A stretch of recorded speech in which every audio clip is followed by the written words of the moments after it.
ஆணித்தரமாக குரல் கொடுக்கிற பொழுதுதான் இந்த பேரினவாதத்தை நாங்கள் அடிபணிய வைக்க முடியும்.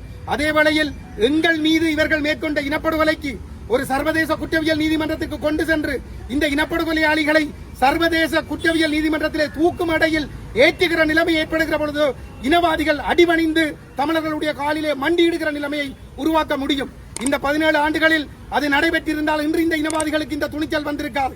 தாங்கள் அந்த குற்றங்களில் இருந்து தப்பித்து விட்டோம் என்பதற்காக 77, 83 செய்தது போன்ற கலவரங்களை மீளவும் ஆரம்பித்து தமிழர்களுக்கு எதிரான வன்முறைக்கு இவர்கள் தங்களை தயார்படுத்துகிறார்கள்.